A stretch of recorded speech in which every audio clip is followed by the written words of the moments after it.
Hello, everyone, and welcome to JRSA's Fall Virtual Research Gathering, Communicating Research Results to Stakeholders.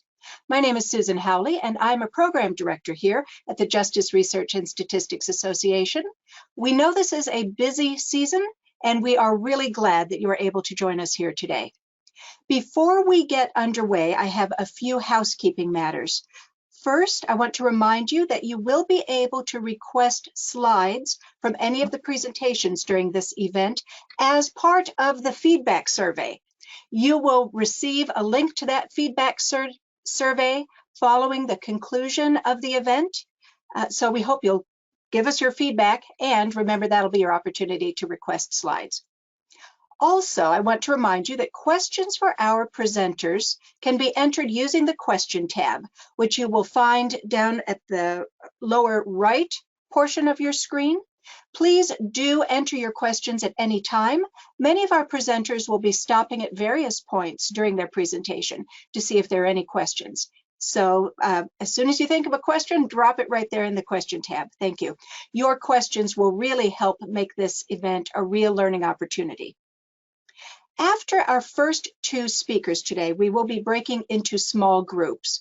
You should have received a separate invitation and a link for your group in the past 24 hours. If you don't see it, please check your spam filter. If you still don't see it, please let us know. We really do hope you will join us for those small group discussions so we can learn from one another about communications challenges and successful strategies. We're really looking forward to that discussion. And now it is my pleasure to introduce our first speaker of this event. Karen Bogenschneider is a Rothermel Bascom Professor Emeritus of Human Ecology at the University of Wisconsin-Madison.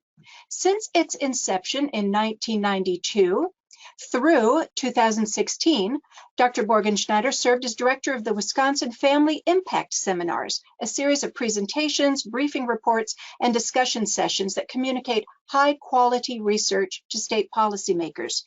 She came to our attention at JRSA because of an article she co-authored earlier this year, Empirical Evidence from State Legislators, How, When, and Who Uses Research. We were so impressed with that article that we wanted to reach out to her and bring her to you today.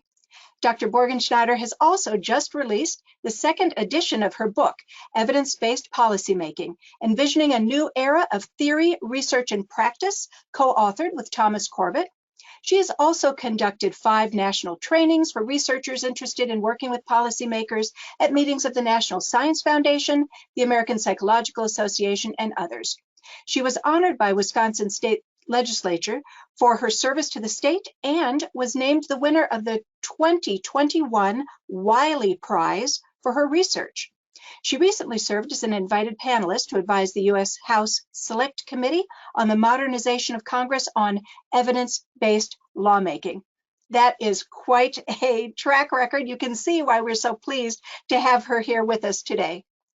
Karen, I will turn things over to you.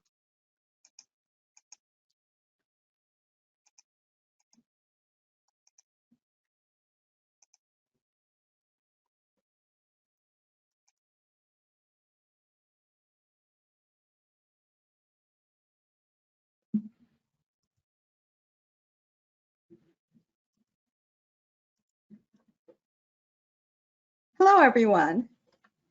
I'm very happy to be with you today. And why am I talking to you about engaging policymakers?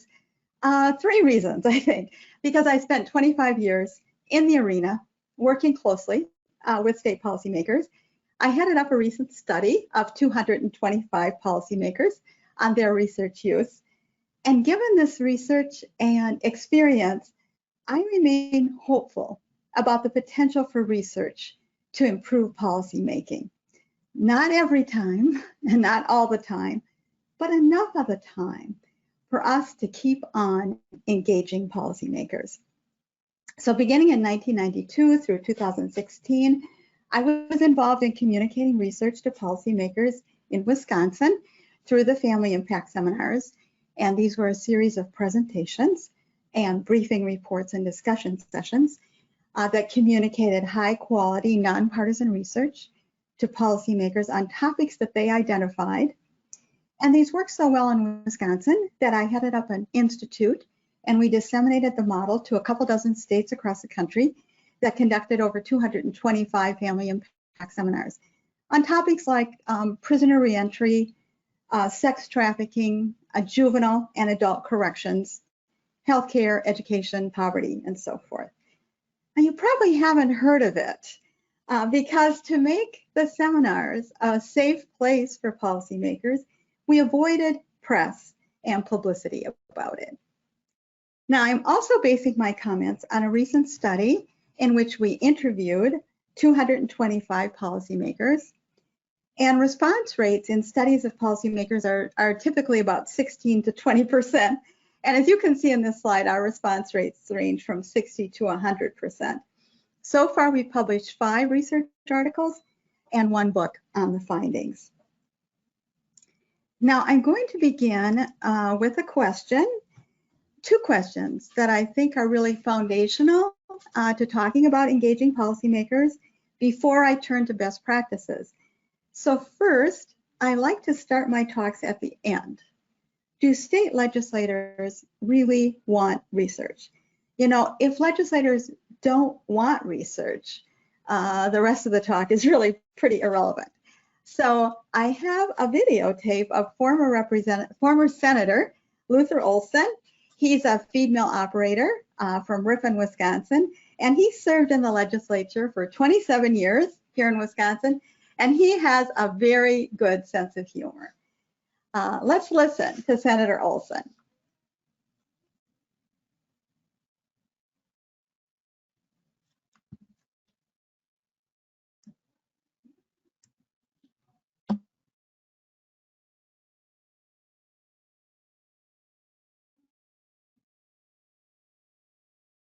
When we as legislators do research and want information, when we want to pass a law, we first of all want it to work, at least till we're out of office, because then we don't have to, you know, because once we're gone, well, I'm sorry, but you can't do anything to me. The other thing we do is we want to be able to answer questions that people ask us. And so you don't want to propose something and then there's a pretty obvious question and you can't answer it because you didn't do your research. You don't know what it would be, the answer should be. So a lot of times you do it to cover your bases so that you really have confidence in what you're doing. And really what this is, when you do research and need information, it's to make you feel that you are doing the right thing, that this law is important, it moves things forward, and then you can take those convictions that you're doing the right thing, you did your research, and convince your colleagues that they need to vote for this bill because I have done the research, I understand the situation, I can answer the questions in front of a committee or in front of the press or in front of my constituents.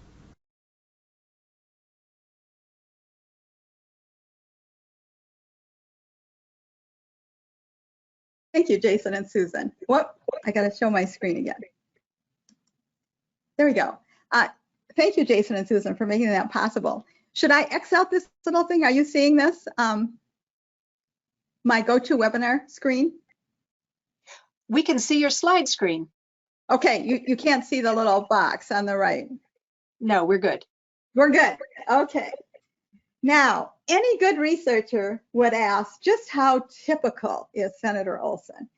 Now, in the 225 interviews we recently conducted of policymakers, I found quite a range of inhabitants in the policy community. They're not all cut out of the same cloth. Let me give you the bookends of the recent study that we completed. First, in one interview, you know, I had 2 big honkin' tape recorders sitting in the middle of the table between the legislator and I. And the legislator asked me if he could focus his comments on university research and if he could speak frankly. And of course, I encouraged him to be frank. The study would only be valid if he was frank.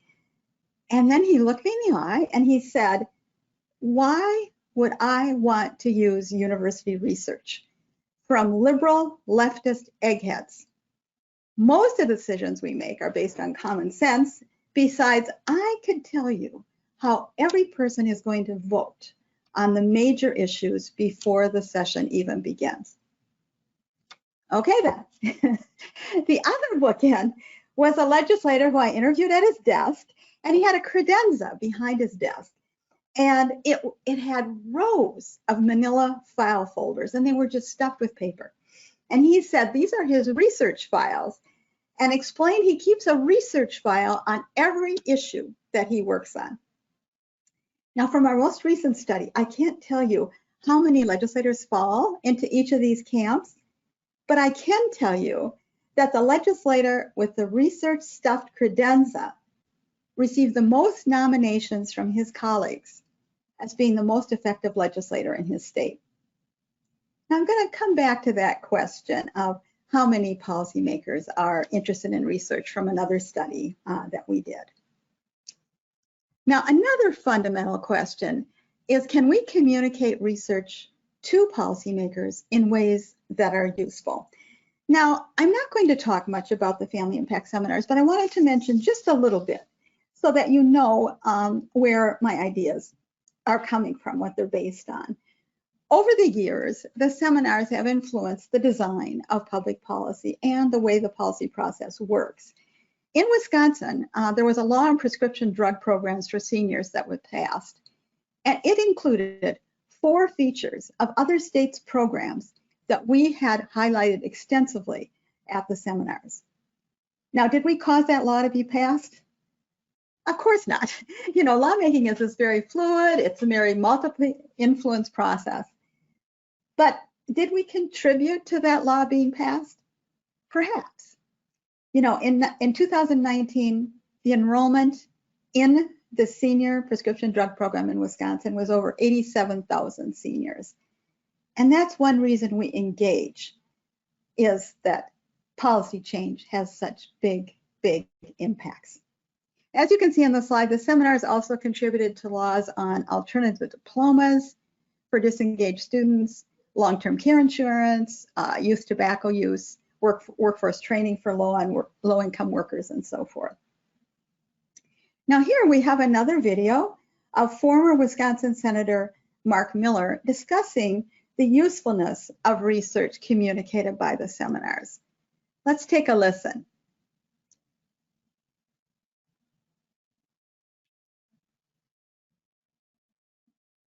For one thing, the presenters have been selected by the Family Impact Seminar folks to be nationally known experts, and to bring them in from wherever they happen to be around the country. So we get a chance to really use that information, and it's complemented by the written materials, so that we can go back and refer to it later on and say, well, do you remember that Family Impact Seminar when such and such a presenter talked about this? And you know, we are doing just what he told us not to do, or this is congruent with what that particular presentation was. And because we're able to engage in discussion strictly on a policy matter as opposed to sort of a ideological way, is that I think we've been able to discuss the issues in a more responsible way, and actually come to more responsible conclusions as a result.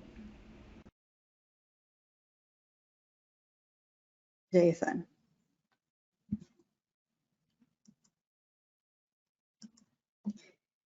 So with that background, what did we learn that could guide engagement with policymakers? You know, I feel for a quarter of a century, I was working on the ground in the trees. But today, I'm going to step up a level and focus on the forest to discuss what we learned in the trees about engaging policymakers. And I'm going to start with theory. Why theory? Because it can explain why we are effective or why we are not effective. Theory can help us predict which communication strategies might work and which are not likely to work. Now, we started with Nathan Kaplan's Two Communities theory, and we revised this theory. Our revision is called Community Dissonance Theory, and in this, we expand on the role of culture. Now, we hypothesize that Researchers and policymakers come from two different communities. They live on different islands. They speak different languages. They have different information needs, and they use different criteria for screening the credibility of research. Now, the foundational premise of our theory is that if the research community had a better understanding of the policy community, its inhabitants, its institution, its culture, this could improve communication and trust across these two communities, and it could increase the use of research in policymaking. Now, prior theories have envisioned 2 or 3 big islands of research and policy and practice. We envision metaphorical archipelagos that more accurately configures chains of related smaller islands. We envision a number of research communities, such data centers, such as you are involved in, evaluation firms, universities, but we also envision a number of different policy communities, so local, state, and federal policymakers, and policymakers serving in executive agencies, in law enforcement, in courts. And we propose that each of these islands has a distinct culture that substantially shapes their questions of interest, their behaviors, and their way of life. And if we don't understand the cultural forces that separate and divide these communities, we can't construct effective strategies for actually bringing them together. So this means that our communication strategies might be different if our target agency is executive agency personnel, if it's law enforcement, or if it's elected policymakers. And we think of culture as being kind of like the water that we swim in on a daily basis. It seems so natural to us that we don't think about it, and we barely appreciate how profoundly it shapes the way we think and behave. I'm reminded of this story of 2 younger fish who were swimming with an older fish, and the older fish said, "Nice water today." And the younger fish said, "What's water?" That's kind of how culture operates. It's almost imperceptible, but it's always very powerful. So now we have a theory that guides our efforts to engage policymakers. And how can we use this theory to guide our efforts? We're going to start with the inhabitants of the policy island, and engaging and begins with understanding them. Now, in another study we did of policymakers, we found quite a range of inhabitants in the policy community. They're not all cut out of the same cloth. So in one of my studies, as you can see here, we used cluster analysis on data from 109 legislators in Wisconsin and New York with a respectable response rate, over 50% in each state. And we clustered these legislators on how much they value, seek, and use research. And you can see here, the top line, the red line, we call the enthusiastic high users. You can see they were significantly more likely to value research, to seek it, and to use it than the other 3 clusters. And about 1 of 4 of the legislators fell into this cluster, about 24%. Now you can see this green line on the bottom is the skeptical low users. You can see they were significantly less likely to value, seek, and use research than the other legislators in the sample. Now this blue group we refer to as the skeptical high users. And you can see they valued research less than a couple of the other clusters, but despite this skepticism, they still sought research quite a bit and used it quite a bit. And about 1 of 5, or 21%, fell into this sample. And the biggest group is this purple group, which we call the enthusiastic non-users. So you can see they highly valued research, but they didn't seek it a lot and they didn't use it a lot. And I think of this group as low-hanging fruit, just ready to be picked by those of us who are trying to communicate research to them. And you can see about 37% fell into that group. Now, the bottom line is that we can't think of all policymakers as all the same. When we're unfamiliar with policymakers, it's easy sometimes to revert to stereotypes, and these stereotypes can morph into disdain for the policy-making process and disparagement of those who are involved in it. So the first best practice is to reconsider any stereotypes that you may hold about policymakers. If you aren't familiar with policymakers, if you don't interact with them, it's easy to descend into black and white thinking and to get your information off the 24-hour news cycle and to point fingers at all policymakers as being driven by money and power. So how can we avoid sinking into this trap of us versus them? Now, one Wisconsin senator that I interviewed gave me a way to think about policymakers who have different views than I do. And she explained that she refrains from criticizing her colleagues and doesn't give any "you don't care about children" speeches. She believes most of her colleagues do care about children, but they also care about other considerations that affect policy decisions. So she uses this analogy of the eye doctor, you know, who flips the lenses in front of your eye and says, is it clearer now or is it clearer now? And for her, the clearest vision was when she looked through the lens of children or the lens of the common good. But for some of her Republican colleagues, their first lens, their default lens, was the fiscal lens or the individual freedom lens or the shrink government lens. So in her words, because this top lens is so important, this is the one that you look through. And she said, I use this all the time, in my head all the time, flip, flip. And you've got 2 or 3 where it's blurry. For me, it's clear when it's common good. That's when I get to see clearly.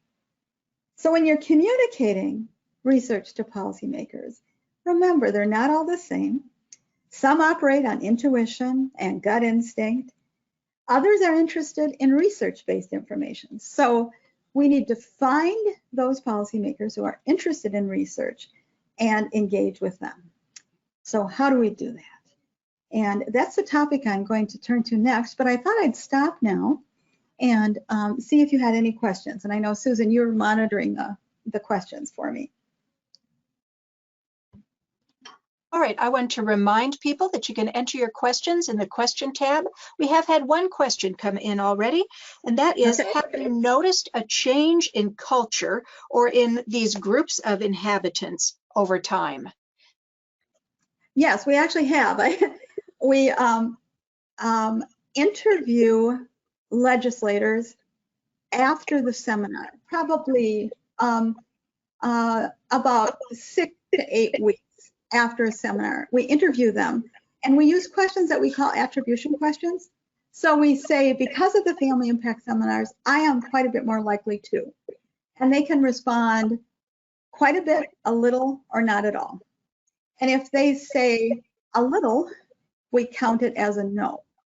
And because of the family impact seminar, we have about 75 or 85% of legislators say they are quite a bit more likely to see research as practical. We have about 70% who say they're quite a bit more likely to see researchers as approachable. And because of the discussion sessions, about half of them say they're quite a bit more likely to get to know their colleagues on the other side of the aisle. You know, who knew? This is one of our original goals. Who knew that one of the roles of the university would be to introduce legislators to each other? So I think these indicate some cultural changes in the way they think about research, changes in the way they think about researchers, and how they think about their colleagues. All right, that's all the questions we have at this point. Okay, so let's go on to the second part. Oh, I'm probably going to have to go back to my screen, right?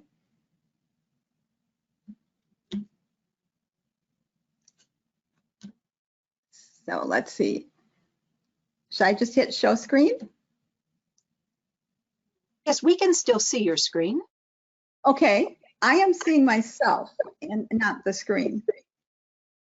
Maybe it doesn't matter. I can see parts of the screen. So as long as you can see the screen, let's keep going. All right. Community dissonance theory also, oh, there I went. Okay, details understanding how a policy institution functions. Now, one consistent finding in a decade of research that's been funded by the William T. Grant Foundation is that the institution of policymaking operates on relationships. Policymaking runs on relationships. So this calls, I think, for a real paradigm shift in the way we approach engaging policymakers. Instead of thinking about disseminating information to policymakers, we should think about developing relationships with them.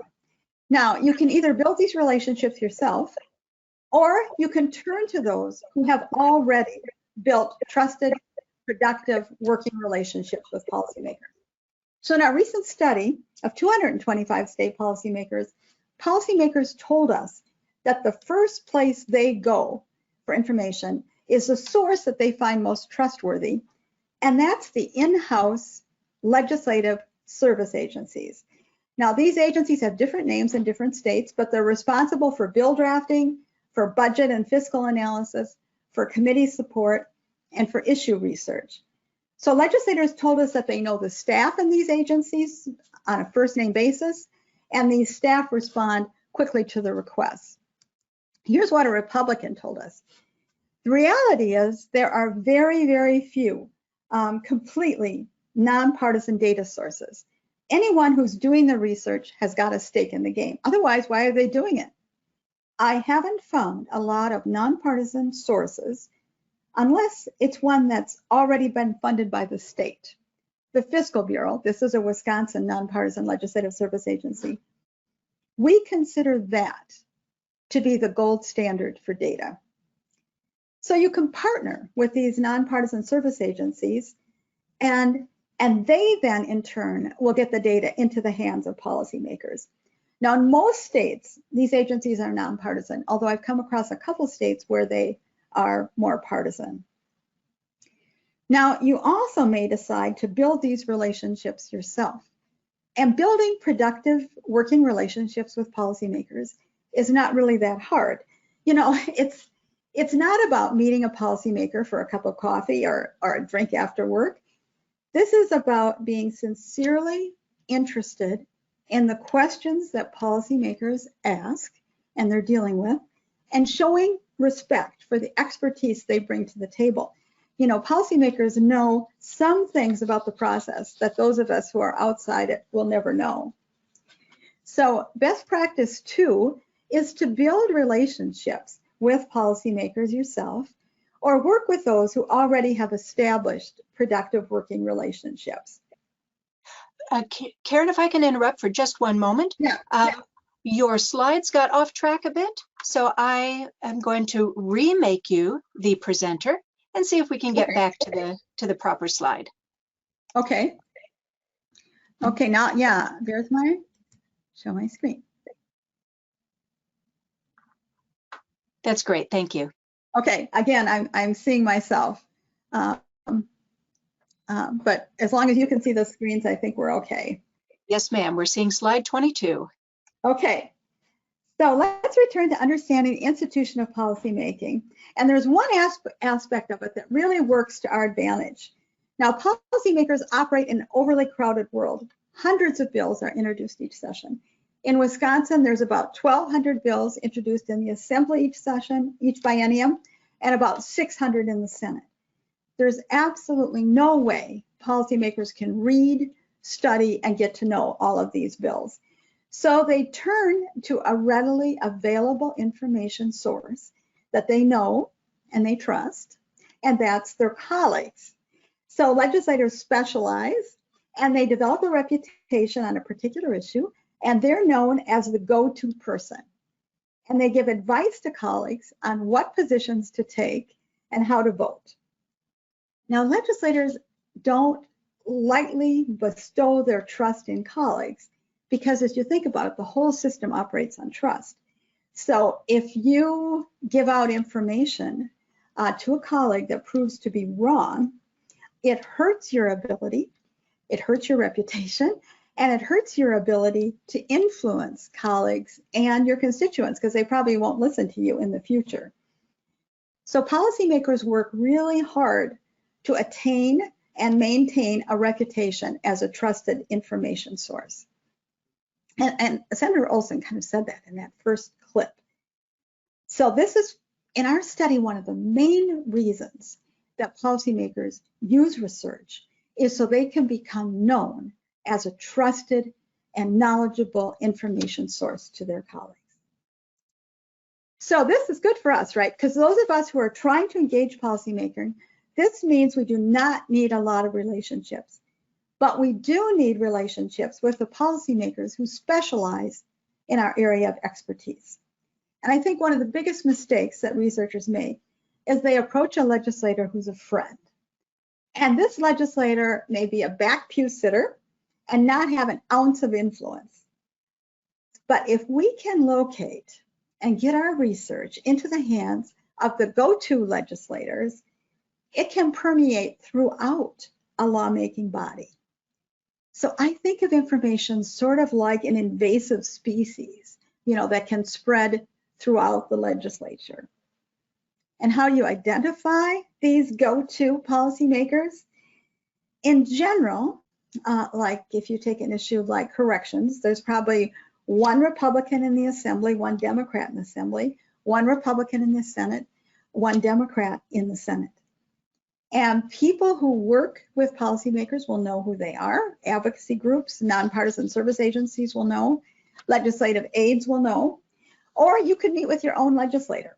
Legislators will typically always meet with constituents. And I had a legislator tell me, ask me, I'll introduce you to the go-to person in your area of expertise. So best practice 3 is to locate and work with the policymaker in your area of expertise. Okay, I'm going to stop again. See, Susan, are there any other questions? Not yet, thank you. I think people are pretty wrapped up. Or fall asleep. The other. Okay, so community dissonance theory also suggests understanding the policy culture. So once you've identified this individual, how do you make the approach? So policymaker is a culture that's influenced by lobbyists and special interest groups. So what approach should we use in the policy culture? And I'm going to suggest an approach that may differentiate you from most of the other people that bombard policymakers, who usually come with an agenda. And I would advise responding to what policymakers are interested in rather than what you wish they were interested in. And I suspect that maybe your organizations do that better than most. Now, let me give you an example.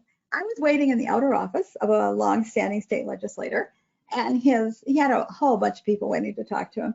And his last appointment left, and they yelled at it over his shoulder, "Representative, be sure to vote for Bill ABC." So we went in, we sat down with him and his chief of staff, and we said, "Is there an issue coming up in your committee for which research would be useful?"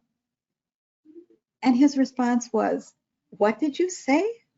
I actually had to repeat it. "Is there an issue coming up in your committee for which research would be useful?" He was incredulous.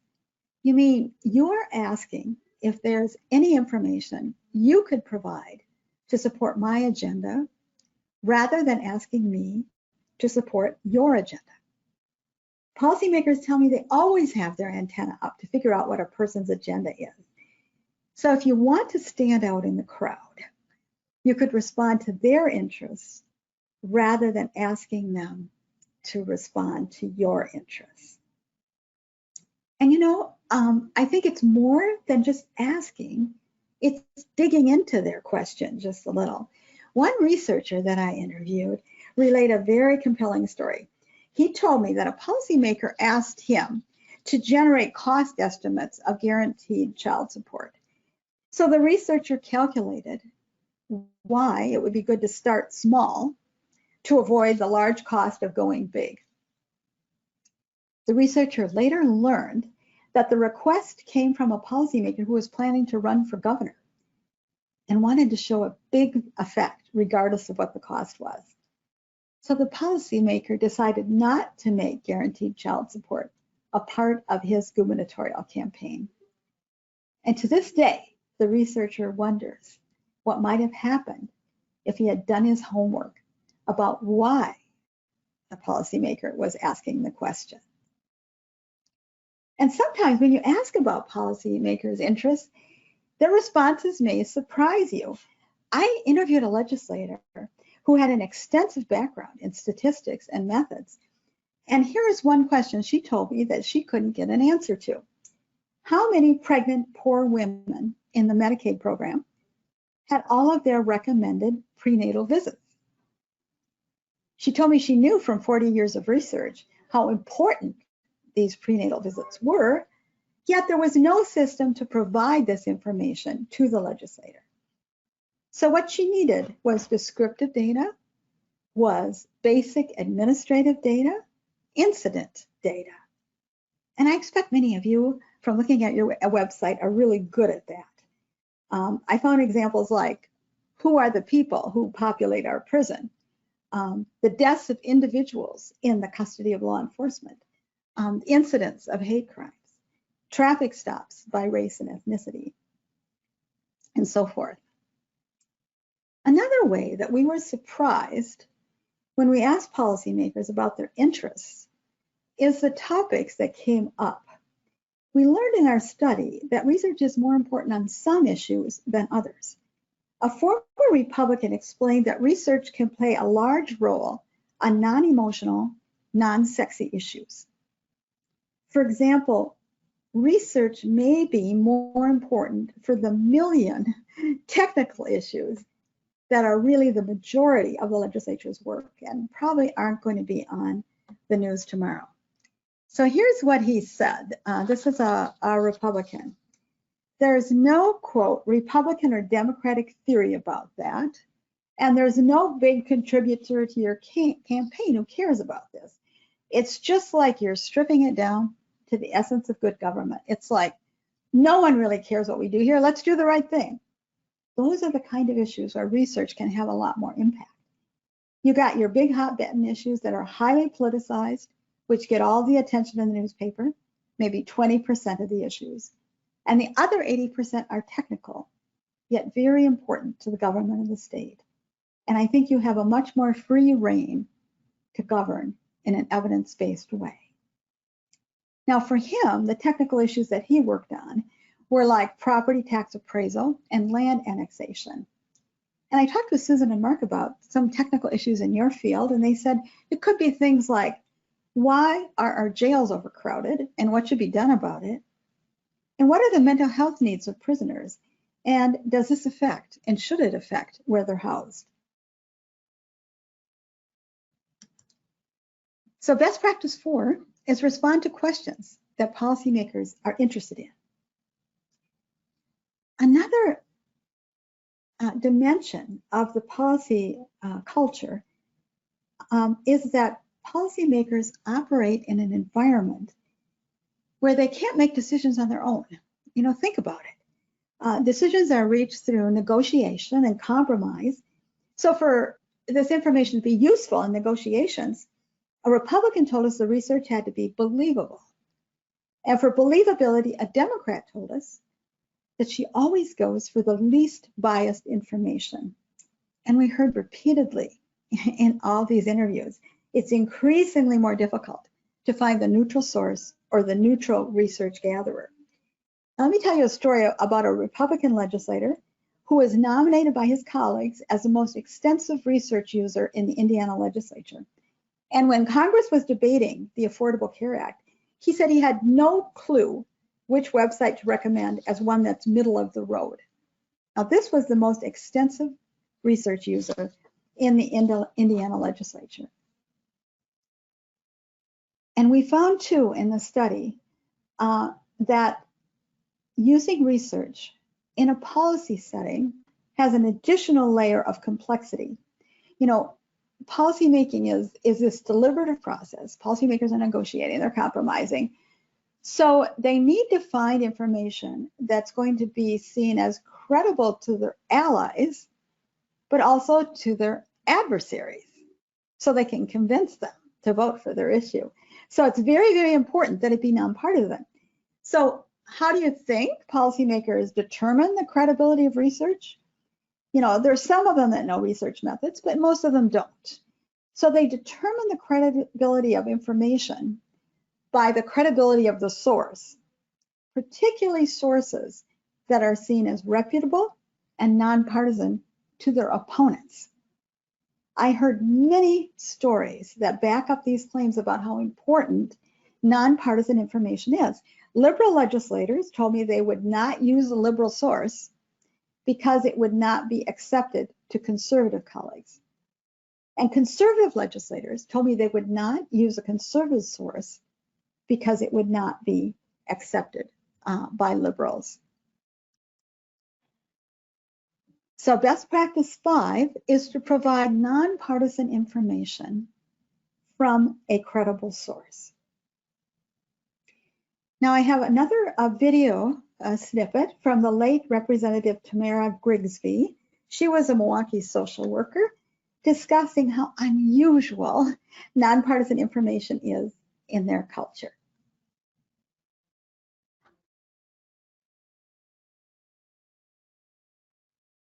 Okay, Jason, there we go.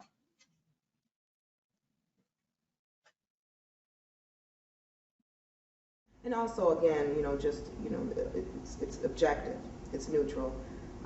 It's not an advocacy approach. It's here's the information, here's the data, here's some things that have worked some places, here's the things that haven't, now you make the decision. And that really leaves people feeling very comfortable that they're not in a partisan environment and that they're not being, no one's lobbying them to do something, which is what everyone naturally expects everyone is trying to do in this building. So again, a more global, neutral, objective presentation of the information is what I think the difference is.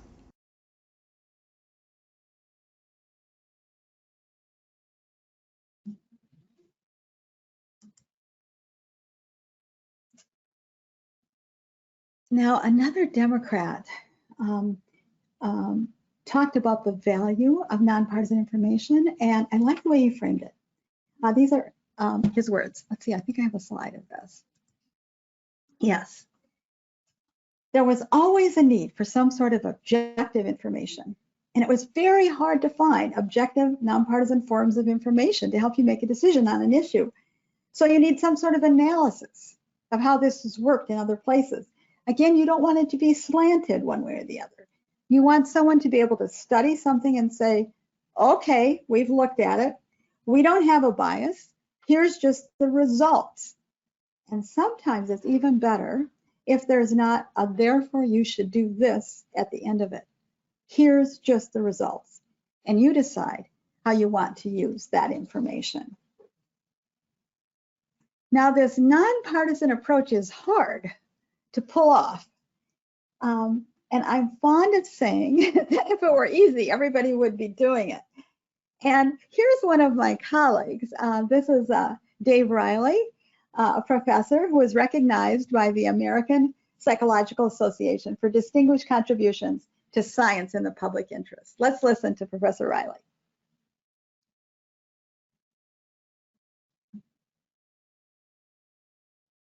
The most important attitude or belief is kind of a paradox, and that is you get into this kind of work if you're interested in policy. And you're usually interested in policy because you have some strong ideas about it, you're motivated.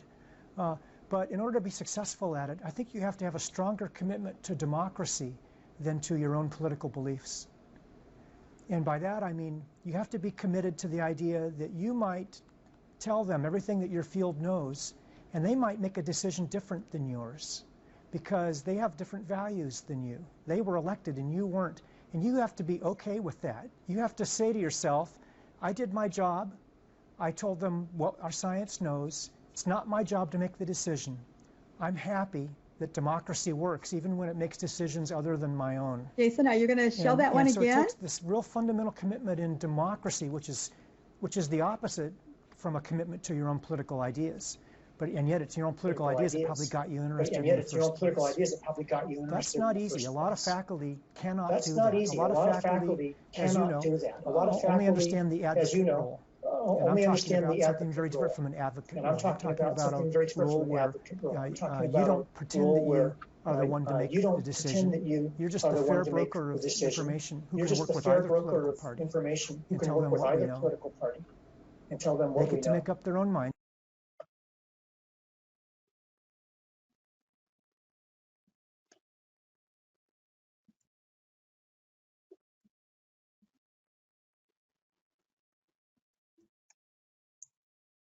One other aspect of the culture of policymakers is, I think of communicating with policymakers kind of like being bicultural. It's like learning a new language.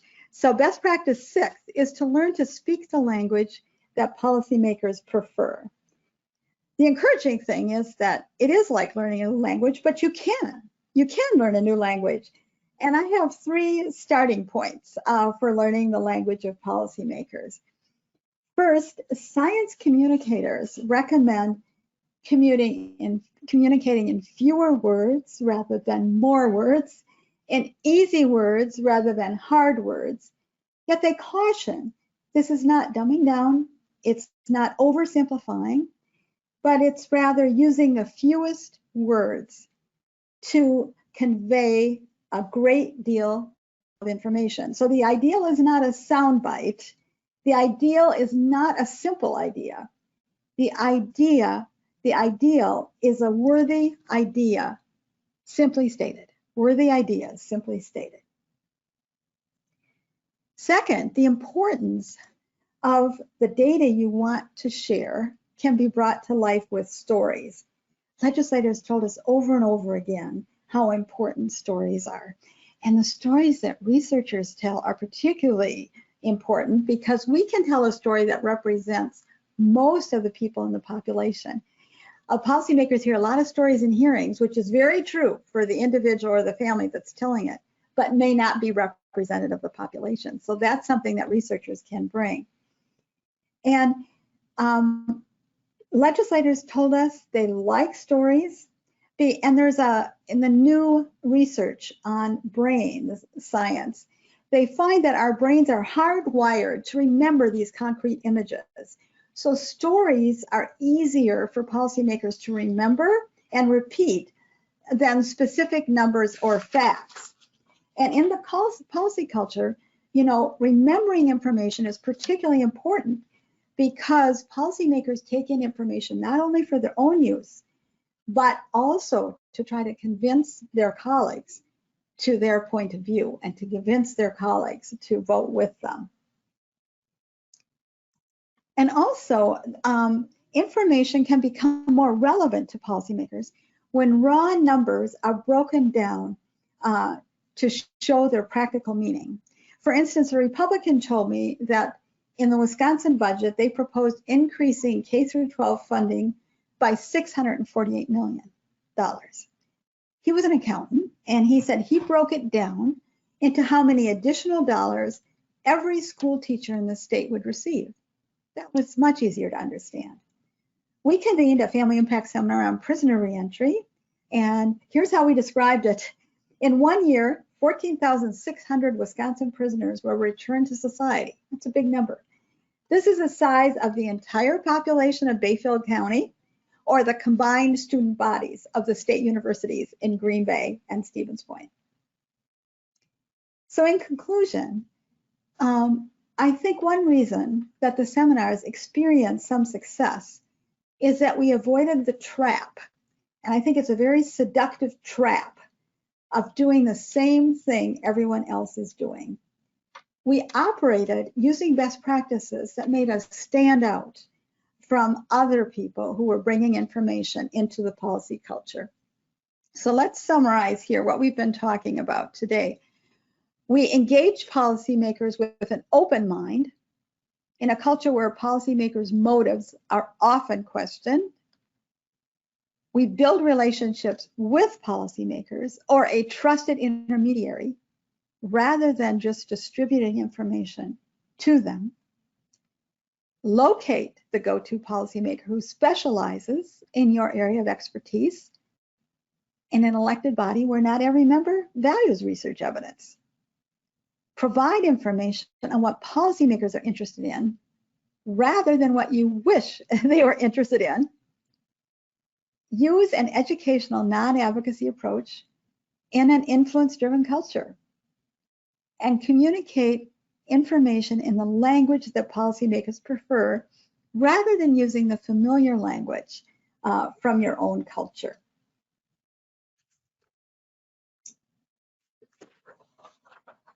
Now, for those interested in learning more about the inhabitants and institutions and cultures of policymaking, we just released a second edition of our book on evidence-based policymaking earlier this year. And I also have a slide that has all of our recent publications on it, 5 different publications that we've published on the data before we published in the book. That's kind of the academic way. And I'd just like to conclude by saying that engaging policymakers is worth doing for research to realize its promise. So we have time yet, I think, Susan, don't we, for a couple more questions? Yes, we do. Okay. The first question that's come in, how do you include or provide indicators of your nonpartisanship, or the fact that the research doesn't come with an advocacy perspective? Okay, that's a good question. First of all, it's in the way that we approach the topics. So we do not present research and say at the end, as that one representative said, therefore, this is what you should do. What we do instead is we provide a range of policy options and the consequences of each. You know, if you do this, this is likely to happen. If you do this, this might happen. And so instead of recommending a single solution, we recommend a range of policy options. And I very carefully coached speakers who are coming to the seminars to do that. And I think those of you who work in research know that it's seldom that research will suggest that there is a single right solution. You know, there's a lot of other factors that go into making a decision other than research. But, you know, I've spent my career doing this. I still think research is very important in informing policy decisions, but it's, I didn't find that it often was the only determinant of a policy decision. The other thing that we do, and I was really very, very rigid about that, about this, I was very careful not to get involved in any partisan politics in any way myself. I did not contribute to campaigns. I did not put yard signs in my yard. I did not have bumper stickers. I was very, very careful to establish a reputation as being nonpartisan. And I know I've interviewed a number of the heads of these nonpartisan service agencies that I talked about, and they have these same sort of guidelines. And I spoke to one, when I was pilot testing our survey, I spoke to one policymaker who had chaired the Children and Families Committee in the Assembly, so I'd worked with him quite a bit. And he said to me, Karen, you know, I've worked with you for many years. I have no idea what your politics are. So you really have to make a commitment to doing this. And the value of it is, I can tell you, one biennium, our legislature had been totally, we had a Democratic governor, a Democratic assembly, and a Democratic Senate.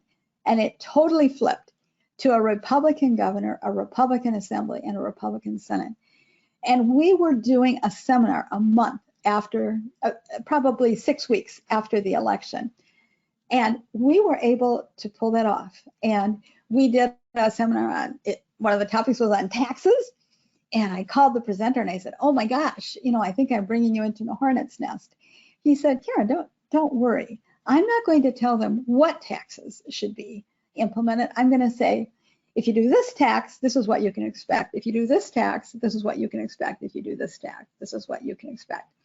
So I guess that's a long way of saying it's how you present the information, and it's your own, the steps you take for your own personal reputation in the policy arena.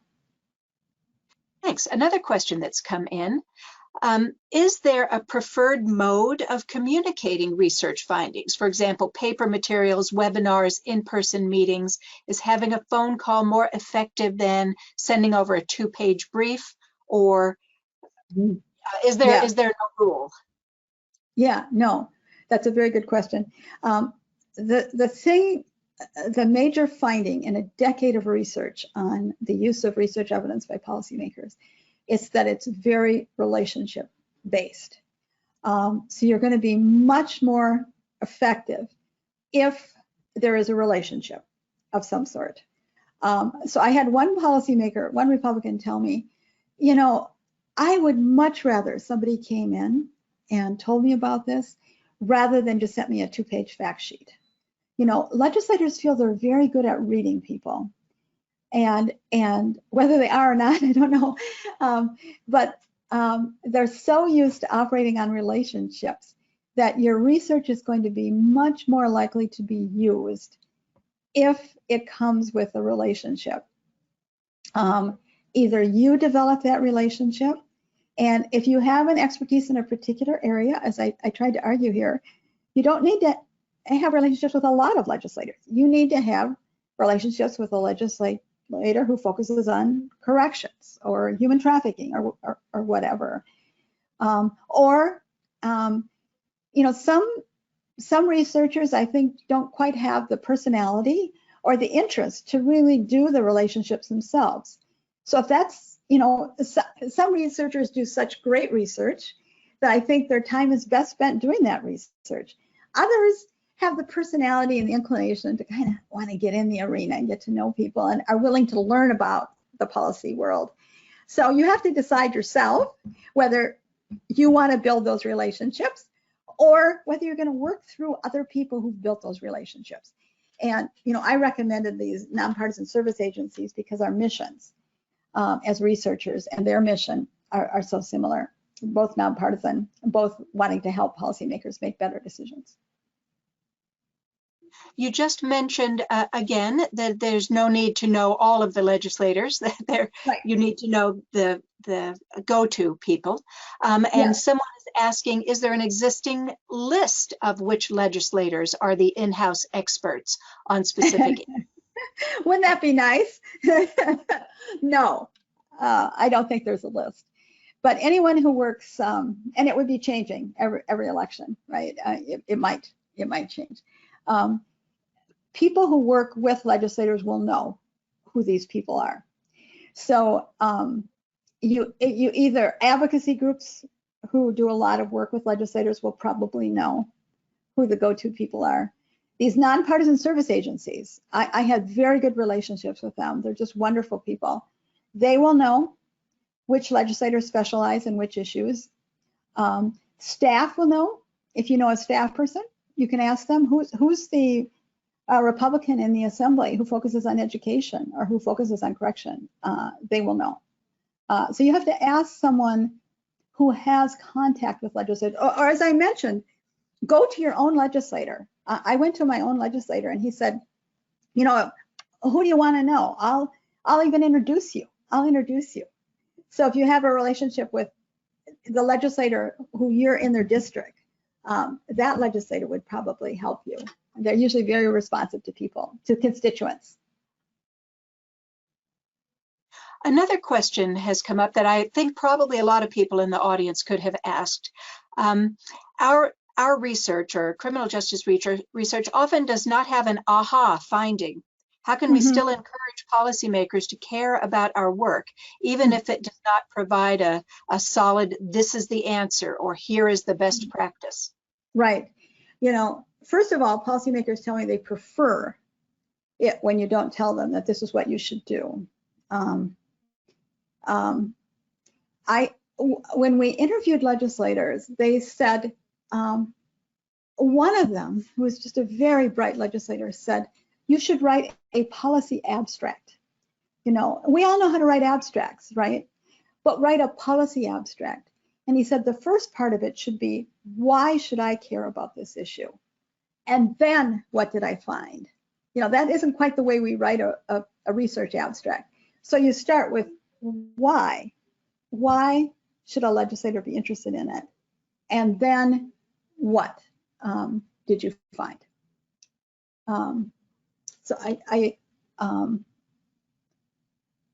and then I think it's also helpful to, if you meet with legislators, to just ask them what they're interested in, what they're working on, what issues are coming down the pipeline. If you ask them what they need research on, that's not something they think about, right? I mean, that's something we think about. It's better to say, what are you working on? You know, what issues are coming up that some information might be helpful. And then if you hear what they say, it may give you an idea about the angle that you should use to talk about it. I've had legislators tell me some people are interested in an issue for economic reasons. Some are interested in for social justice reasons. Some are interested for religious reasons. So if you can get to know a legislator and find out what motivates them, you may be able to talk about your issue in a way that will make their ears perk up. Here's another question. From your years of experience in this arena and all of the study that you have done, what is the outstanding research question that you wish you had time to explore, or that was being explored right now about regarding policymakers' use of research or any of these things? Yes. One of our studies, we asked policymakers why and how, what contributions research makes to policymaking. And some of the reasons they told, and I compared what they said with 4 prominent theories of research utilization. And 4 of the things that were the top, were 4 of the reasons that policymakers use research did not appear in any of the theories. So I think we are underselling the influence of research because we're not looking at the ways that they use it. We're often looking at, did it influence an outcome? But for many policymakers, they're using it to influence the process. So for them, it's very important to earn the trust of their colleagues. You can't be influential if you don't earn the trust of your colleagues. And to do that, you have to have high quality, nonpartisan information. So we're not doing that. They use it to ask questions. They use it to educate their colleagues. They use it to improve the decision-making process. And we're not measuring any of those uses. We're typically just measuring, did it change the bill? When some of the most important influences may be interim influences. The other thing I'd really like to see us do is figure out who the go-to people are. This relates to one of the earlier questions. And look at how they use research, because they tell their colleagues how to use it. So I think research would have a much bigger effect than we're showing so far if we get into the hands of this go-to person, and then if we actually measured how that go-to person tells other people how to vote. And I've heard this in many, many legislatures. I know they have these go-to people, but we don't measure how they use research and how getting it into that person's hands can make it spread, you know, throughout the entire system. I really think that that would be an interesting, interesting study. Well, I see we are at time. I really want to thank you for this presentation, and the fact that you are still, and after all of this research, still enthusiastic about the topic, I think really speaks to how we should all care about this particular topic, and then how it can guide our own careers and make what we work on day after day matter. So thank you so much. Sure, I was happy to do it. I'm really excited about this work. And I did put my email address on the last slide. So if some of you had questions, I'd be happy to respond, or I might be able to refer you to someone else who might be able to respond to your questions. So hang in there. It's hard work, but it's worth doing. It's if we're going to actually realize the promise of research. All right, everyone, welcome back. It is now my very great pleasure to introduce our next presenter, Dean Thomas Blomberg. Dr. Blomberg is the Dean and Sheldon L. Messenger Professor of Criminology and the Executive Director of the Center for Criminology and Public Policy Research at Florida State University College of Criminology and Criminal Justice. He is an expert in criminology research and public policy, delinquency, education and crime assistance, penology and social control, and victim services. In the course of his career, he has presented several hundred papers, co-authored many books, including the 2016 Advancing Criminology and Criminal Justice Policy. He's testified before state legislatures, Congress, and federal agencies. He's served as an editor or on editorial boards of several journals, including Criminology and Public Policy, and much more. He was named among the top influential criminologists from 2010 to 2020 by Academic Influence in 2021. Dr. Blomberg's research is focused on identifying ways to more effectively link research knowledge to public policy, and we are so honored to have him with us today. And with that, I will turn things over to him.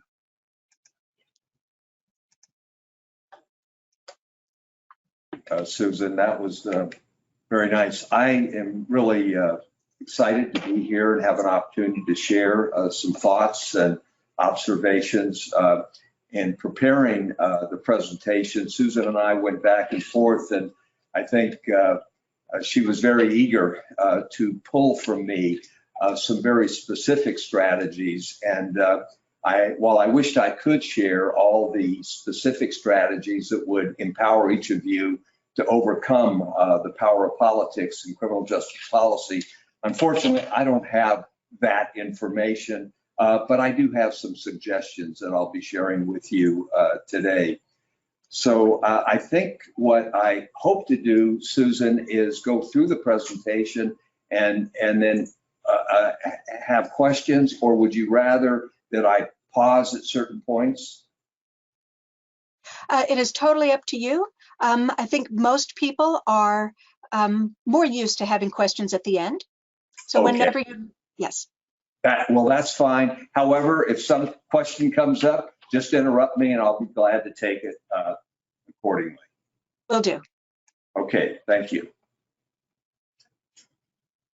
I can't get going. Okay. The outline, as you can see, there are 6 phases here. I'll give a brief introduction. Then I'll talk about making a difference movement, and obviously that's making a difference through criminal justice policies that are evidence-based. Some of the challenges to making a difference, and then moving on to this whole role of partnerships that have emerged as a best practice. But even with partnerships, dealing with some of the strategies that have to be overcome with politics and fiscal barriers that every one of us face in everything that we do, regardless of the state that we find ourselves in. And then I'll try to draw some conclusions. In terms of the discipline of criminology, which has a pretty long history, but when we think of modern day criminology, most of us believe that it really began at the University of Chicago, roughly at the turn of the 20th century. And many of you know, I think, that John D. Rockefeller grants actually transformed this small Baptist college into the University of Chicago.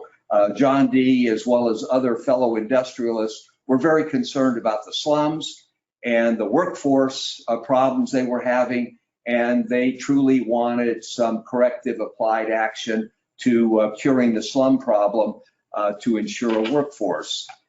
So we got a lot of wonderful data in the early first several decades of the 20th century.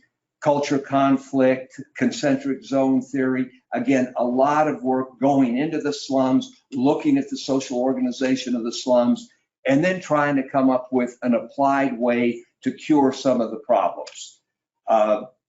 That shifted fairly quickly. And in the 1930s, there were two particular individuals. First, Edwin Sutherland, and then Robert Merton came up with, again, grounding their theories in the Chicago schools data, came up with theories, differential association and anomie theory, to explain crime.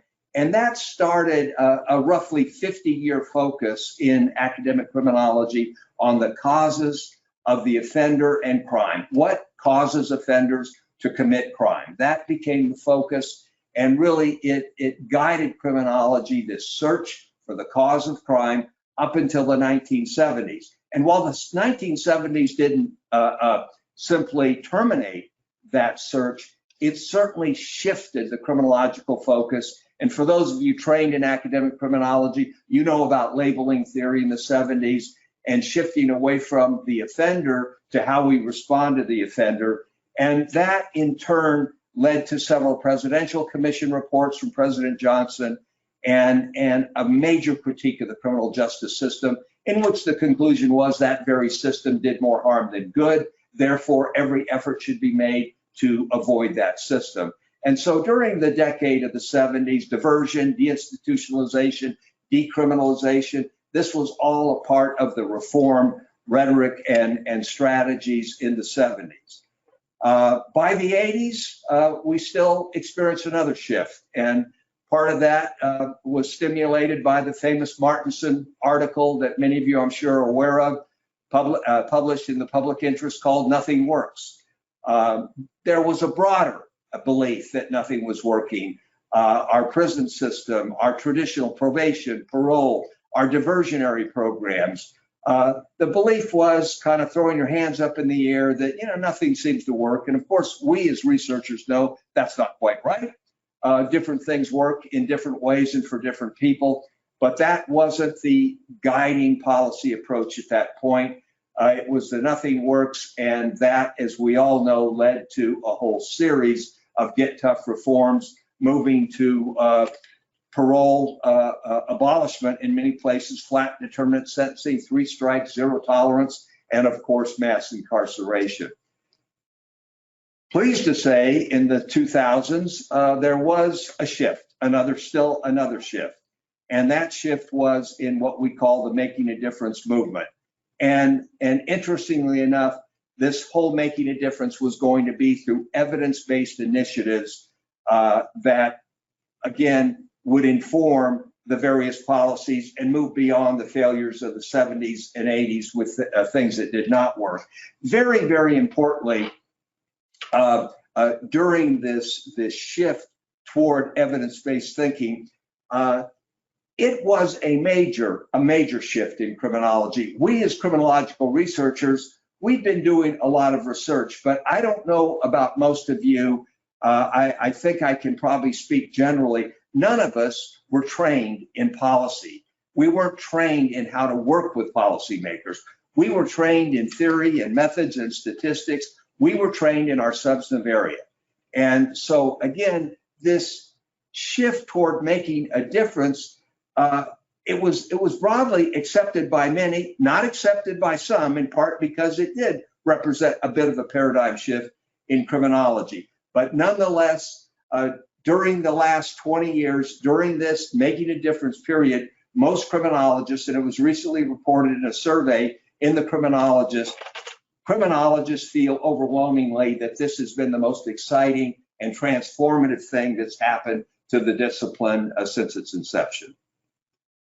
Now, when we think of Making the Difference movement, and again, since 2000, numerous initiatives on the national scale. And again, the American Society of Criminology, which I'm sure many of you are familiar with, it established, Susan just mentioned the journal Criminology and Public Policy, and that journal has really been elevated in recent years.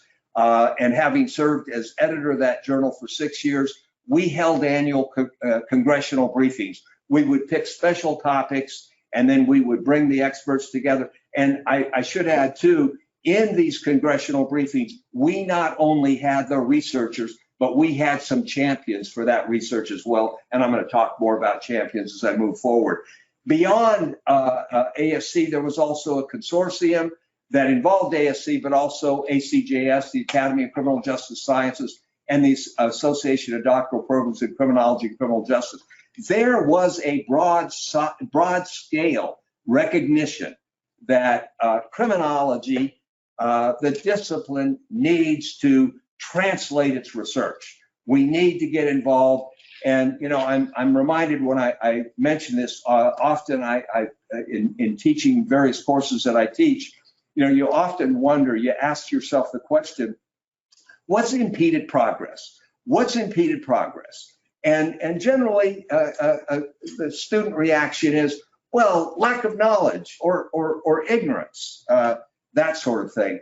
And actually, if you look at some of the work that's been done really looking at progress in history, and particularly Daniel Borston in the Explorers, what he points out is that, you know, while, you know, many think that it might have been ignorance or lack of knowledge, what it really reflects, you know, was this kind of belief in knowing, this illusion of knowledge that he refers to.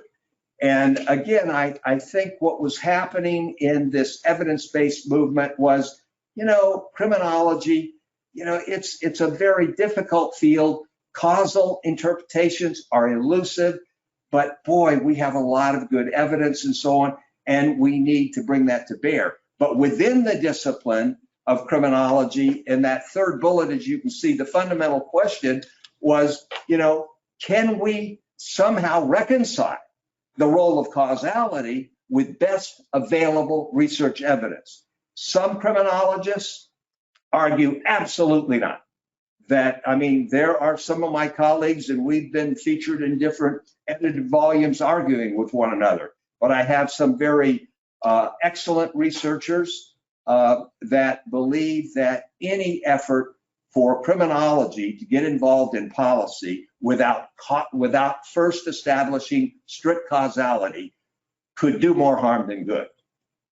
Versus many others that say, wait a minute, if we wait till we establish causal certainty, which we may never establish in some total way, we're not going to make much difference at all. And yet the pain and suffering of crime goes on.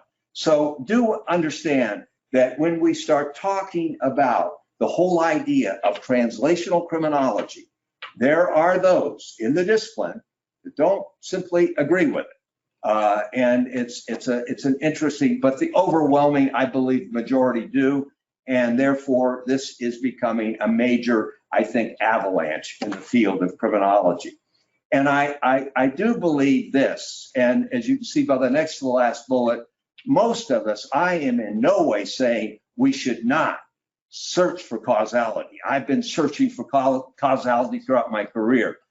But I do believe that's a longer range goal. And I do think that at the same time, as we pursue causality, we can use our best available empirical knowledge to help inform evidence-based policies and practices that indeed do reduce the pain and suffering of crime.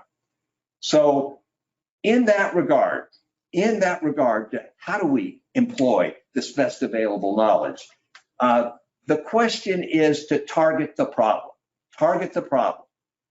with direct intervention that more effectively ameliorates the alterable conditions known to be associated with the problem, rather than elimination of the problem's undetermined causes. An example, I think, of this, an example. So how do you do this? An example of direct intervention and targeting the problems associated conditions can be drawn from educational achievement from incarcerated delinquent youth. I've done a lot of research over many, many years in this area. And while we have no direct causal relationship between educational achievement during incarceration and post-release recidivism, our research and other research studies documents that incarcerated youth that experience disproportional academic achievement while incarcerated disproportionately return to school upon release. And if they return to school and stay in school, their chances of recidivism absolutely tumbles. Therefore, we can argue that educational achievement while incarcerated can serve and does serve as a turning point away from delinquency for many delinquent youth. Now, keep in mind, this is a pretty interesting finding because these youth experiencing this educational achievement, as you all know, our delinquent populations are largely losers in the public school. Disproportionate suspension, expulsion, poor grades, poor performance, dropout, and suddenly they start experiencing educational achievement for the first time in their lives. And we were able to show with very large cohorts that that made a significant difference. And all these things that I mentioned, do keep in mind, you can email me and I can send you, for example, we published 2 peer-reviewed articles on this whole idea of the role of educational achievement as a turning point away from delinquency for incarcerated youth. So what we did, we employed that research, and again, we actually supplemented all the commitment programs and detention centers. And how did we supplement them? How did we change them? We hired better and better teachers. And we facilitated through our various types of policy recommendations, all of which were done on an annual basis, various types of incremental improvements aimed at facilitating those higher quality teachers to provide their magic of individualized instruction. And it made a difference. And again, this is this idea of employing the best knowledge you have prior to establishing causal certainty. But challenges remain. Challenges remain in making a difference. So 2 of the major challenges that I've experienced, and I'm sure everybody listening here in the efforts to do policy applications of research, is the role of politics and fiscal barriers in making a difference. And this theme was illustrated, and maybe some of you were there, in the just completed American Society of Criminology meetings 2 weeks ago in Chicago. What was the title of the conference? Science and Evidence-Based Policy in a Fractured Era. And boy, that says a lot. We are indeed living in a fractured era. And it was so interesting to go to numerous panels with some very excellent policy people as well as researchers and see what's going on, see what the emerging perspective is given the era we're living in. How can we as scientists, how can we as evidence-based advocates, how can we make a difference? And I might add, we're a long way from figuring out a codified system for all of us to follow, but we've learned a lot, and that's what we'll hopefully be able to share in the remainder of this presentation. But I think it's clear that we all need to recognize how politics and fiscal constraints shape, derail, influence policy and practices.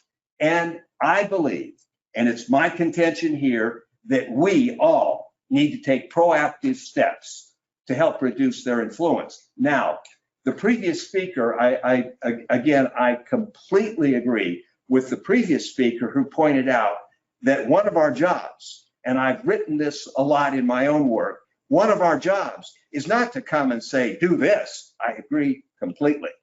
But on the other hand, to be able to provide, here are some policy options, and here are the consequences, and as far as that goes, fiscal responses to these various options. I think that is what we're trying to do and need to be doing.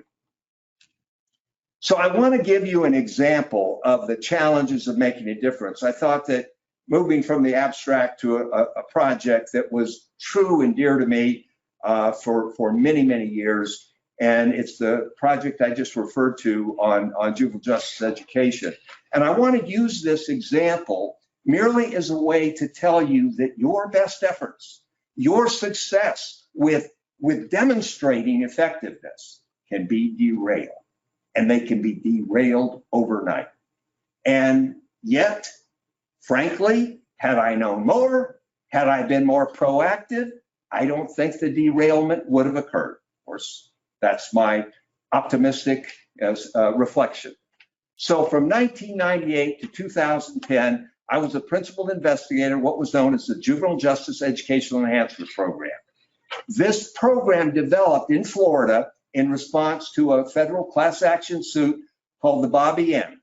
And again, basically, this Bobby M suit found that Florida's commitment detention centers were not providing custody, care, treatment, and further education hardly at all. It was a big indictment of the Florida juvenile justice system.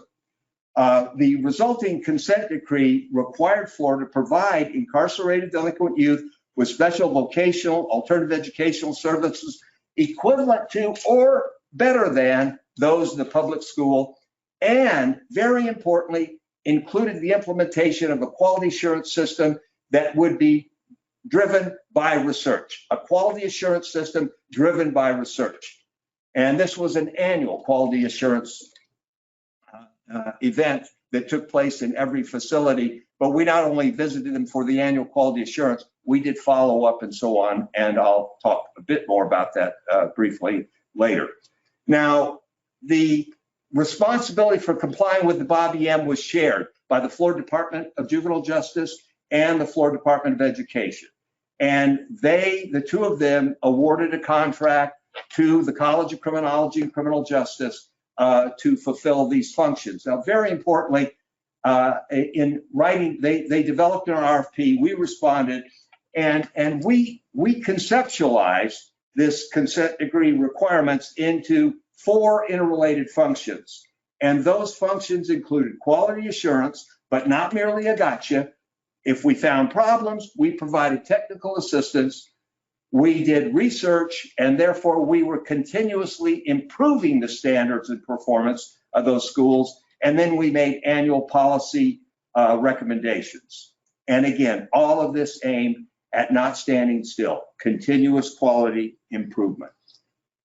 Now, during its 12 years of operation, JEEP became recognized as an exemplary program. The U.S. Office of Juvenile Justice and Delinquency Prevention, you're familiar with, provided funding to us to work with every other state in the country to share the JEEP methodology, to share some of the JEEP findings and so on. And so we did that for a number of years, working with all the different states, and it was actually supplemented. There was federal legislation, you'll recall, on No Child Left Behind. So there was a lot of progress that was being made, a lot of progress, not just in Florida, but throughout the United States. But despite this success, over 12 years, in 2010, I mentioned the Florida legislature, it was really a Florida legislator, ended JEEP, and the result was a return to the Bobby M juvenile justice practices, namely no QATA, research-based policy and practice. Why did they terminate it? Well, this particular legislator felt there were shortfalls from the 2008 financial crisis, and there was also this push toward national high-stakes testing for student achievement in public schools, and the decision led by a particular legislator was to focus on students in public schools. And what we all know, this is the history since the 1899 creation of the first juvenile court in Cook County, Illinois. This population always gets left behind. The most needy population of all, but it gets left behind. So the question, from my experience with JEEP, the question is, what could I have done, but what can you do as researchers in your efforts to make a difference to more effectively respond to these political and fiscal barriers? And if they've ever been felt, they're being felt now. we do live in a fractured era. So one of the best practices that has emerged, and some might argue promising practices, I would say it is for us, it's a best practice. And it is researcher, policymaker, practitioner, or researcher, practitioner, policymaker partnerships that involve collaborative efforts to conceptualize research, implement that research in evaluations, and then to make specific use of that information on policy and practice. NIJ, some of you are probably familiar, funded several studies to identify some of the salient characteristics of these partnerships and funded 29 across the country. And there were some, characteristics they found: open communication, collaboration and planning, implementation, and primarily reciprocity and exchange between the researchers, the policymakers, and/or the practitioners. So it has emerged as a best practice. And just to give you a feel for how it works, I'm going to just briefly describe 4 partnerships that FSU has had over many, many years. The first example is Palm Beach County, Florida, and FSU. We've had a 25-year history with Palm Beach County. We have done numerous studies. It's been a wonderful opportunity for our faculty, not just me, but also many of our young faculty are now involved in this. It's almost a laboratory. We have a reciprocal relationship with Palm Beach County, and we work hand in hand, doing all sorts of things, ranging from started with weed and seed, we got into jail forecasting, drug court. We did a jail health study, helped them with their provision of health services in their jail. We're currently doing a DUI, just completing the DUI homicide survivor services, very unique project, as well as a pretrial risk assessment instrument. We just had a Zoom a few minutes ago, and you can imagine we're talking about really the viability and effectiveness of some of these pretrial risk assessments and being able to reduce bonds for a lot of offenders.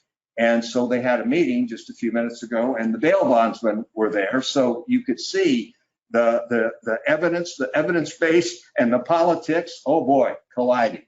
It was interesting. We'll see how that goes. So what we've accomplished in Palm Beach County, I think, over 25 years is an institutionalized commitment by that county and its criminal justice commission that they do not move with policy until they have empirical validation. And we work hand in hand with them. We currently have a memorandum of understanding in which we work with them. We go after joint funding. They fund a lot of things themselves, but again, it's an ideal relationship. However, it hasn't just been a smooth road. There have been bumps along the way, and I would characterize those bumps involving politics and different changes, and we've had to navigate through those bumps and those detours. And in one situation, it was necessary to literally suspend the work that we were doing for them because it was no longer appropriate for us to do. It did not meet our needs as researchers to do the kind of objective research that we needed to do, and so on. That suspension did not last a year, and our relationship has never been stronger than it is now. So a very successful, and we've had numerous impacts on various policies over that 25-year history. In another example with us is the Florida Department of Corrections, FDC, and we started a partnership in 2012 with corrections, and you can see in that second bullet that involved developing a cohort of 250,000 inmates released from Florida prisons from 2004 to 2011, and then conducted 3 major recidivism studies with that cohort namely the employment and recidivism outcomes of substance abuse treatment doesn't work, work-based programs, and then post-release supervision. And this resulted in numerous policy and practice changes in which the Florida Department of Corrections increased its substance abuse treatment, particularly close to release, expanded work release programs, and developed plans to increase post-release supervision. It's been a wonderful partnership, and it is as a university with PhD students, master's students, as well as phenomenal, brilliant undergraduate students. It's given them opportunities to work on data collection, work in the whole translational field, and they love to do that. But just as in the case with Palm Beach County, it's not merely smooth sailing, and we would have to make adjustments when there would be leadership changes. Be a change in the governor, there'd be a change in the superintendent for the Florida Department of Corrections, and we would have to adjust to those changes. But over time, we were able to make those adjustments. Open communication, laying out what we would do, building up trust between, in the case of Palm Beach, as well as the Florida Department of Corrections. Making a difference in terms of the Florida Department of Juvenile Justice. We started that effort in 2014. I'd like to mention to you that Florida Department of Juvenile Justice, we didn't always have a good relationship with them, particularly when Jeep was going strong. And then we also had a situation where we had a death in a boot camp. And we got involved in doing research on boot camps and presented that. And so that created some friction. But again, we were able to overcome that, given that we are researchers and we don't have a particular agenda that we're trying to pursue other than to help those agencies. And so in 2004, we got an NIJ funded project in which we conducted 3 research and policy studies on civil citation, family visitation, and school to prison pipeline. And again, major changes as a result of that research. Civil citation was narrowly just in a few jurisdictions. After our research, it was expanded throughout the state. There was a series of steps taken by DJJ to increase and improve family visitation, and also then to reduce school arrests. Juvenile probation officers were assigned to several hotspot high schools in the state. So the research made a policy difference. Importantly, with our DJJ partnership, it actually went in a positive direction over the years, and it's built momentum. And this is very important for each of you to think about. As you develop these relationships, these partnerships, and they see results, boy, it creates a momentum. We talk about snowball, it can snowball. And our relationship with DJJ is certainly, as with Palm Beach County, has snowballed in recent years. So the fourth example, partnership example, involves the Florida Senate Criminal Justice Committee and FSU. They reached out to us. We didn't go to them. They reached out to us because FSU, College of Criminology, is known for its research and its research productivity. And so a senator on the Criminal Justice Committee was very concerned about racial disparities. And they had sort of embarked upon an effort to reduce those racial disparities with a whole series of new criminal justice bills during the 2020 session. And what they asked us to do was, could we, using statistical forecasting methods, address trends in criminal justice laws and practices and reforms so that we could predict the outcome of some of these bills. So what we ended up doing, we developed basic impact statements of each of these 10 initiatives. And upon receipt of the bill, we would generate the racial impact statements using prior empirical literature, information from other states, and trends and forecasts using Florida data. Each racial impact statement was written by a collaborative group, not just FSU, but a collaborative group of FSU, students and teachers, but also we had committee members and even had So we had staff involved, but had some committee senators involved as well. It was truly collaborative. There were some problems in timing, but as far as once we got involved in these analyses, there was collaboration.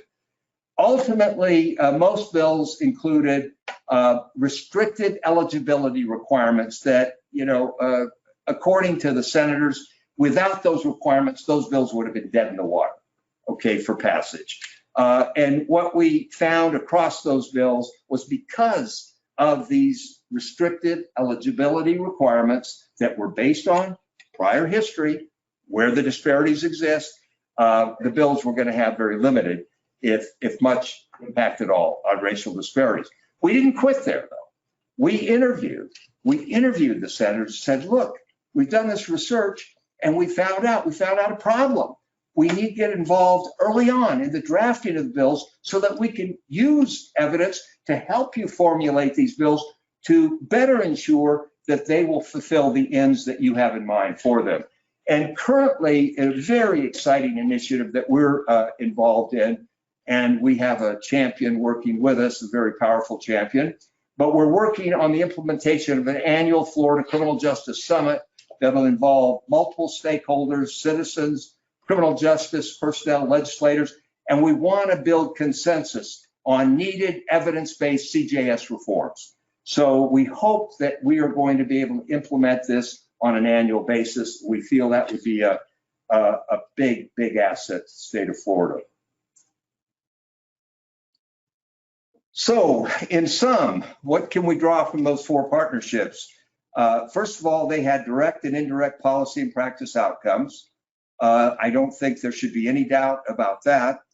I don't put up there the fact that they, some of those indirect policy and practice outcomes was we have countless students, hundreds of students now that have worked on these partnerships, and their knowledge that they've gained and how that will influence their career, I think is going to be very, very significant. It's important to recognize that you don't build these partnerships overnight. They develop over time. And as I said before, you've got to build that trust, and there will be disappointments and there will be achievements, but there's got to be give and take from both sides. But even with your best efforts in these partnerships, what we found was that the role of politics and fiscal barriers are still there. However, importantly, we believe that by establishing these partnerships, again, as a group, you're able to better confront those basic political and financial barriers. And I'll continue to develop that point. So in efforts, now when I say strategies, I'm talking about methodological prospects, okay? Methodological prospects. These are things I hope you will see, you will figure out how you can implement them in your work as you begin to move your evidence-based into the policy arena. So in one of our congressional luncheons that I mentioned when I was editor of CPP, I had the distinct pleasure of having Richard Thornburg, our former U.S. Attorney General and Governor of Pennsylvania. He was one of our contributors. He wrote an essay and then he gave a talk. And he basically made the argument that it is these political and fiscal factors that will and have impeded the most laudable evidence-based improvements. And he said very importantly, champions can play a potential role in overcoming these. Champions.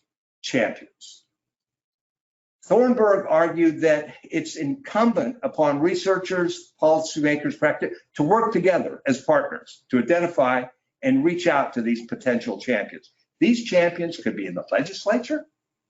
These champions could be prominent citizens. It will depend on the context where you are. I bet you already know some potential champions, where you work, where you are. There is no specific set of criteria for champions other than people that are in a position to exert an influence in support of evidence-based policy and practice. So the selection, and when we say champion, we don't mean a champion. I mean, champions is better.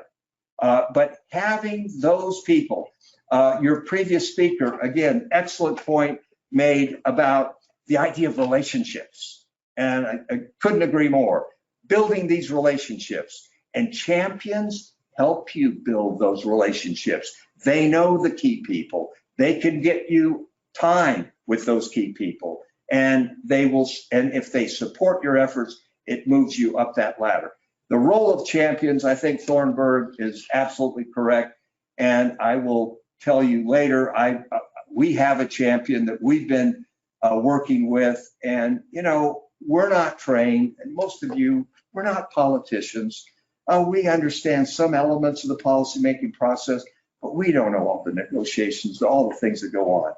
You need to have people in the know, and if they don't have direct knowledge, they know who does, and they have influence, and we need to find who they are and work with them.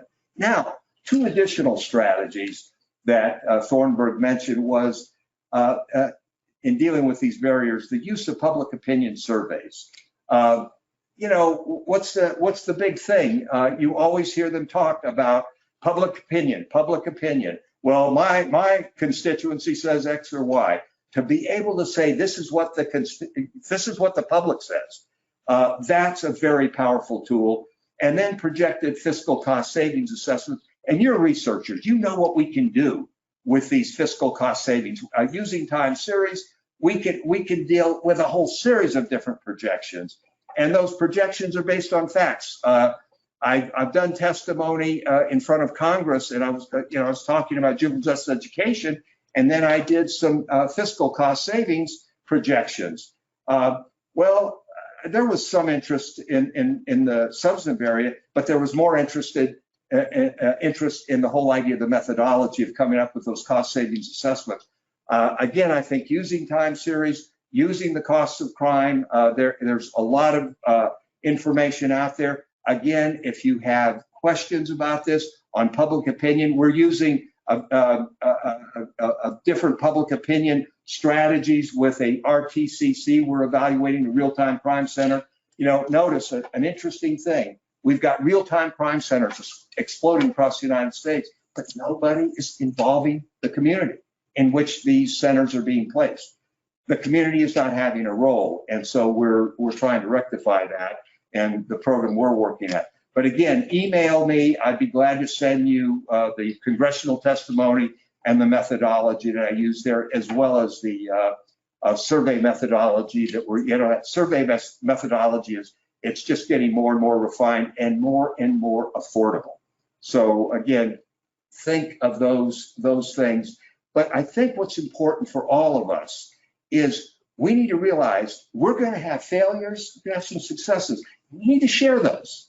We need to share those because this is a methodology we're going to have to develop.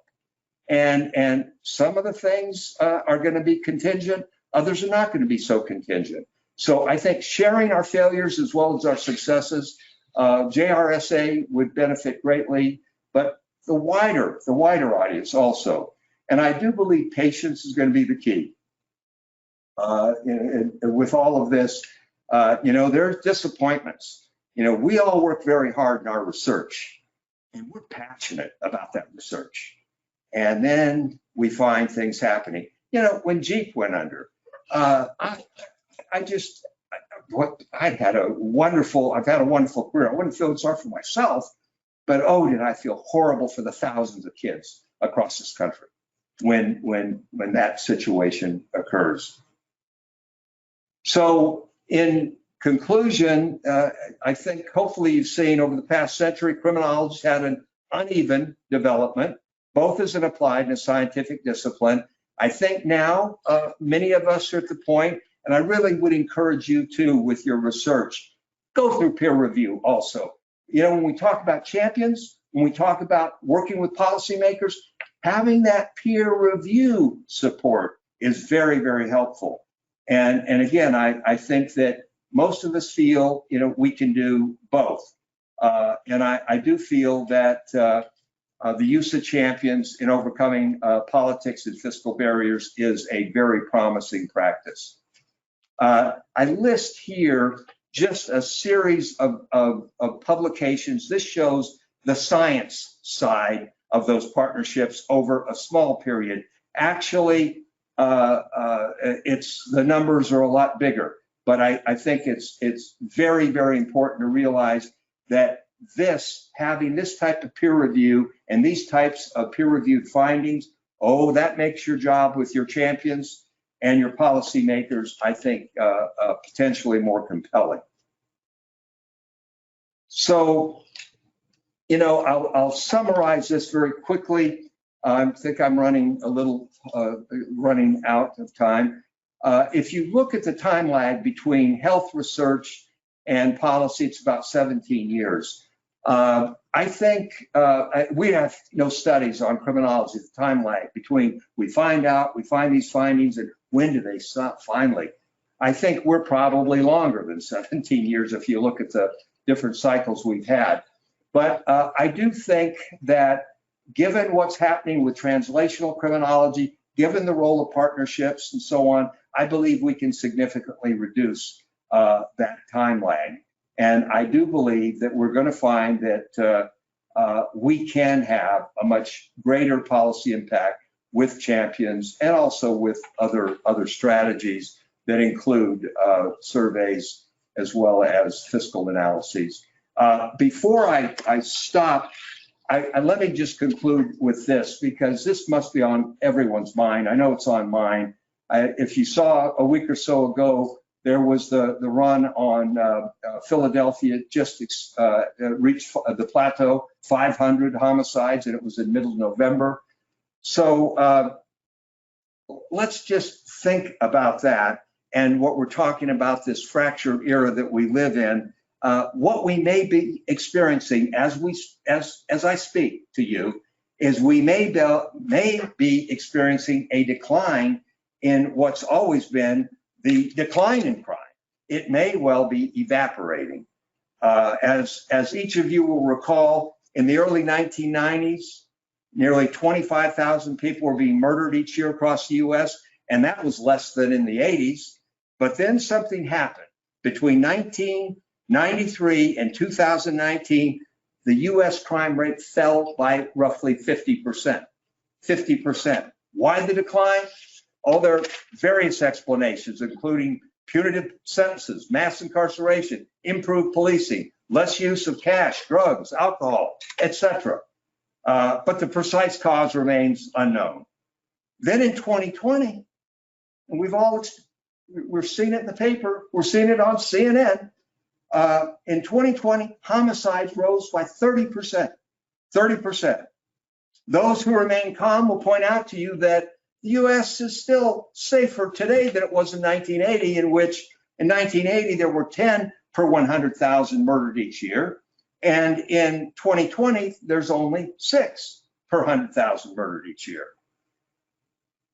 And we all know that crime and the fear of crime will, as it has recently, be felt in politics. It will become a political issue. When crime rises, people become fearful and vote for those candidates spouting better crime control stance, whether there's evidence or not. So the politicalization of crime will intensify in our upcoming elections. The question for each of us, and it is a major question, is how do we, as scientists and evidence-based professionals, respond to this context of politics and crime? Clearly, sitting on the sidelines as objective analysts is not enough. Partnerships, champions, public opinion research, fiscal analyses, op-eds, etc., can play a role in helping shape the context in which our translational work is elevated. So it's no longer enough for you, for me, to merely do and share our research. We need to plan for how best to ensure our research gets a fair hearing. I'm ready for questions, Susan. All right, well, you have given us a lot to think about. And folks, we have about 10 minutes for questions. So remember, you can enter your questions in that question tab. A few questions have already come in. The first is, you talked about the value of having research be peer reviewed. How do you make that peer review process known to these champions or the stakeholders that you're working with? How do you, we understand that, peer review makes something more trustworthy, but how do you convey that? Yeah, I think the way you convey it is directly. And I think you convey it directly through what the previous speaker mentioned was as you establish relationships. It's one thing to have white papers and this and that and write a bunch of stuff down or fact sheets. I think in building these relationships, and then you talk about, again, what your research has gone through and why you feel so confident in the results and the policy options that you're promoting. I think straight up honesty, direct communication, because we all know peer review is tough. It's tough, but does it? It improves your work, but it also validates your work. And I think, again, many of the policymakers are very much in tune with the whole idea of peer review because of all the healthcare, with the recent pandemic. Well, there's peer review. So I think being able to establish that, because there is an image among a lot of people that, criminology, that's criminal justice, it's experiential, it's this, it's that. They don't realize how scientific, they don't realize the data, they don't realize the sophisticated analytic methods. And then to put that through peer review with experts, I think you communicate that directly. Thank you. Another question is related to what you just talked about, and that is, in the course of these partnerships, have you been developing better research consumers among the policymakers and the stakeholders? Are you able to educate them about the research process or helping them understand what's good and poor research? Yes. Absolutely, and they in turn have been very useful in helping us understand the nuances of the policymaking process on the one hand, but also the nuances of the practitioners on the other hand. It truly is open dialogue and again sharing and working through, collaborating, working through, showing things in a very transparent way. Here's some of our thinking. Please, and getting them to provide input when you're, and look at it this way, look at it from the empirical side, the practitioners, and even in the case of the policymakers, they're the practitioner of getting that evidence into a bill and then ultimately getting it approved. So sharing with them the nuances, the stages, the development, the peer review, if that be the case, and so on. It's an educational process. But you remember a key thing I said, reciprocity and exchange. There's got to be the reciprocity and exchange, and that is facilitated by open communication. Thank you. This question, when you were talking about the partnership with the Florida Department of Corrections, you mentioned the use of graduate students. Are they embedded, and how is the use of graduate students building or integral to the relationship building between the university and the department?